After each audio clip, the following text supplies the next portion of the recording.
अस्सलाम वालेकुम जी, welcome to doctor Imran official. और आज की जो वीडियो है बहुत इम्पोर्टेंट है।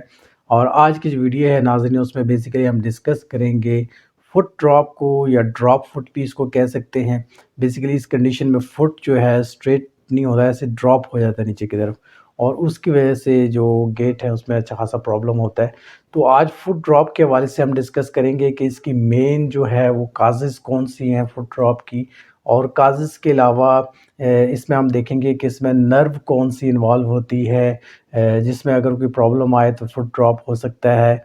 इसमें मसल्स कौन से इन्वॉल्व होते हैं जो अगर वीक होंगे तो उसकी वजह से फुट ड्रॉप हो सकता है।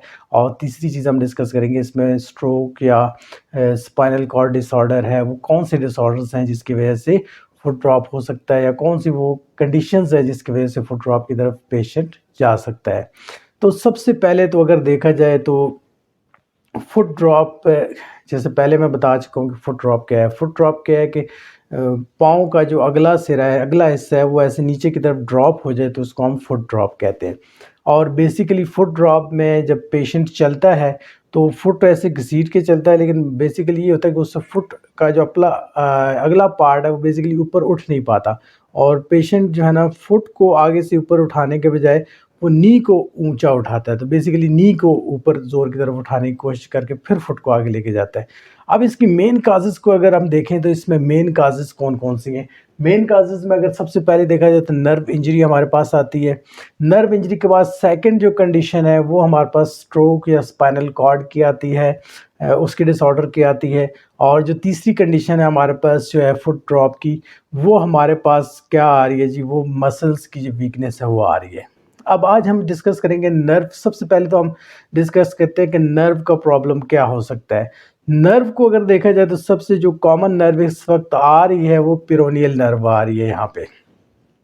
पेरोनियल नर्व को अगर आप देखें इस डायग्रामेटिक व्यू में, तो पेरोनियल नर्व बेसिकली जो बेसिकली ये क्या है, शैटिक नर्व की एक ब्रांच है।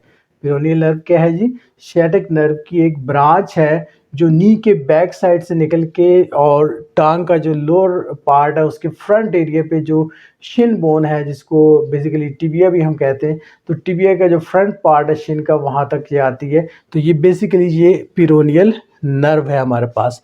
तो पेरोनियल नर्व में अगर किसी किस्म की इंजरी होगी तो उसकी वजह से फुट ड्रॉप हो सकता है। और इसके अलावा पेरोनियल नर्व का अगर देखा जाए, पेरोनियल नर्व की जो इंजरी है वो किस किस वजह से हो सकती है। सबसे पहले तो हम पेरोनियल नर्व को डिस्कस कर रहे हैं ना, तो उसमें इंजरी को उसकी डिस्कस करेंगे, कौन सी इंजरीज है जिसकी वजह से पेरोनियल नर्व डिस्टर्ब होगी, और अगर पेरोनियल नर्व जो है वो डिस्टर्ब होगी तो उसकी वजह से फिर क्या हो सकता है, फुट ड्रॉप क्यों हो सकता है। अब उसमें सबसे पहले आप देखें तो हमारे पास आ जाता है स्पोर्ट्स इंजरी, यानी कि जो स्पोर्ट्समैन होते हैं उनमें अगर स्पोर्ट्स इंजरी आ जाए तो उसकी वजह से पेरोनियल नर्व जो है वो क्या हो जाएगी, वो डैमेज हो सकती है। सेकेंडली देखा जाए तो डायबिटीज़। डायबिटीज़ यानी कि शुगर का मर्ज़ एक ऐसा है कि शुगर का जो पेशेंट है उसमें भी पेरोनियल नर्व जो है वो कंप्रेस हो सकती है, और उसकी वजह से वो फुट ड्रॉप हो सकता है। और फिर इसके अलावा स्ट्रोक भी एक कंडीशन ऐसी है जिसमें हो सकता है। और थर्ड नंबर पे हमारे पास हिप और नी रिप्लेसमेंट, यानी कि अगर हिप की रिप्लेसमेंट होगी या नी की रिप्लेसमेंट होगी तो उसकी वजह से भी बेसिकली जो पेरोनियल नर्व है वो क्या होगी, डैमेज हो जाएगी, कंप्रेस हो सकती है। और उसके बाद चौथे नंबर पे देखा जाए तो लॉन्ग स्क्वाटिंग। लॉन्ग स्क्वाटिंग क्या होता है कि जैसे आप यूँ समझें कि जैसे पंजे के बल के ऊपर आप थोड़ी सी देर खड़े रहें या इसके ऊपर बैठे रहें लॉन्ग टाइम के लिए, तो उसकी वजह से भी जो पेरोनियल नर्व है वो कंप्रेशन की तरफ जा सकती है। और अगर ये पेरोनियल नर्व कंप्रेशन की तरफ जाएगी तो डेफिनेटली ये फुट ड्रॉप की तरफ जाएगा मामला। उसके बाद सेकंड अगर हम देखें जो हमारे पास डिसऑर्डर आता है वो बेसिकली स्ट्रोक का आता है। मीन्स कि अगर ब्रेन में कोई डैमेज है, स्ट्रोक है, चाहे माइनर है या मेजर स्ट्रोक है, मिनी स्ट्रोक है, जो भी स्ट्रोक है, स्ट्रोक की वजह से भी बेसिकली पेरोनियल नर्व जो है वो डिस्टर्ब हो सकती है। इसके अलावा जो प्रॉब्लम्स हैं उसमें हमारे पास आ सकता है जी, सेरेब्रल पाल्सी है जिसको सीपी कहते हैं। तो सेरेब्रल पाल्सी ये भी बेसिकली एक किस्म का दिमाग के ऊपर, बेसिकली ब्रेन के ऊपर एक डिसऑर्डर ही है जिसको हम सेरेब्रल पाल्सी कहते हैं, और इसकी वजह से भी जो बेसिकली प्रॉब्लम हो सकता है इसका फुट ड्रॉप का। फिर उसके बाद आगे हम इसके देखें तो मल्टीपल स्क्लेरोसिस है। मल्टीपल स्क्लेरोसिस क्या चीज़ है जी? मल्टीपल स्क्लेरोसिस जो बेसिकली है, ये हमारा जो अपना इम्यूनिटी सिस्टम होता है वो बाज़ औक़ात अटैक करता है हमारे ब्रेन के ऊपर जो नर्व्स हैं उनको, और जो नर्व जो है वो डैमेज कर देता है हमारा अपना इम्यूनिटी सिस्टम।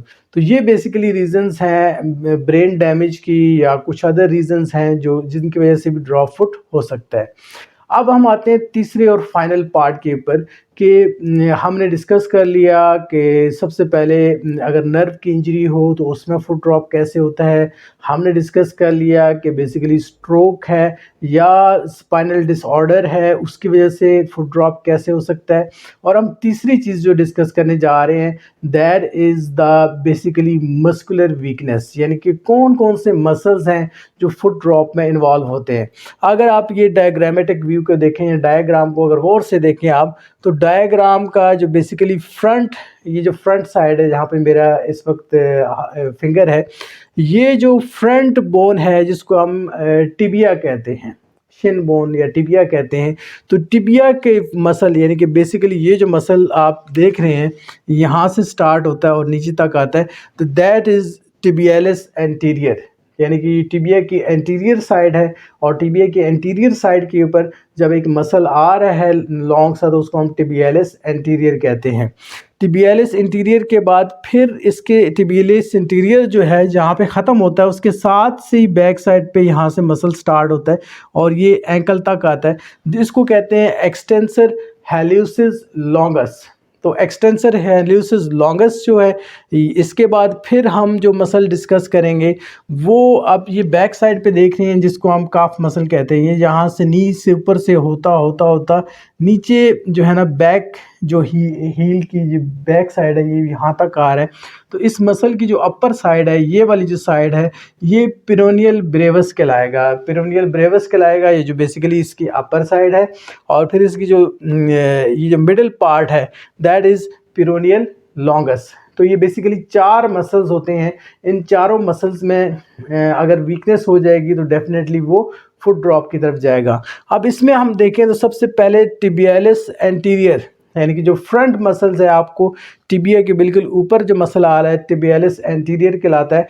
और जो टिबियालिस एंटीरियर है इसकी वजह से फुट की जो मूवमेंट है वो कौन सी मूवमेंट डिस्टर्ब होगी, वो डॉर्सिफ्लेक्शन जो मूवमेंट है बेसिकली वो डिस्टर्ब होगी फुट की। फॉर एग्जांपल लेट्स सपोज कि ये फुट है, तो इसकी जो बेसिकली अगर इस फिंगर को ऊपर में लेके जाऊंगा तो ये डॉर्सिफ्लेक्शन है, यानी कि फुट की फिंगर्स को जब आप ऊपर की तरफ लेके जाते हैं तो ये डॉर्सिफ्लेक्शन कहलाती है। और अगर इसको नीचे लेके जाए तो ये प्लांटर फ्लेक्शन कहलाएगी। तो बेसिकली जो डॉर्सिफ्लेक्शन है वो डिस्टर्ब किसकी वजह से होगी? टिबियालिस एंटीरियर मसल जब वीक हो जाएगा तो उसकी वीकनेस की वजह से जो फुट की ऊपर वाली मूवमेंट है जिसको डॉर्सिफ्लेक्शन हम कहते हैं, ये मूवमेंट नहीं हो पाएगी। फिर उसके बाद सेकंड नंबर पे देखें एक्सटेंसर हैल्यूसिस लॉन्गस। एक्सटेंसर हैल्यूसिस लॉन्गस जो है बिल्कुल इसके टिबियालिस एंटीरियर के जो मिडल पार्ट है वहाँ से स्टार्ट होता है और नीचे एंकल तक आता है। और जो बेसिकली एक्सटेंसर हैल्यूसिस जो लॉन्गस मसल है इसका जो बेसिक फंक्शन है वो टो एक्सटेंशन है, यानी कि जो फुट का अंगूठा है उसको जब ऐसे ऊपर की तरफ आप लेके आते हैं, एक्सटेंशन की तरफ लेके आते हैं, एक्सटेंड करते हैं उसको जब, तो वो जो मूवमेंट होती है वो बेसिकली किसकी वजह से हो रही है? एक्सटेंसर हैल्यूसिस लॉन्गस की वजह से हो रही है। और अगर एक्सटेंसर हैल्यूसिस लॉन्गस जो है ये मसल वीक होगा तो फुट का जो बेसिकली जो अंगूठा है उसको ऐसे एक्सटेंड करने में प्रॉब्लम होगा, तो ये भी एक ड्रॉप फुट की तरफ जाएगा। फिर उसके बाद अगला जो हमारे पास ये जो 2 मसल आते हैं पेरोनियल ब्रेवस और पेरोनियल लॉन्गस।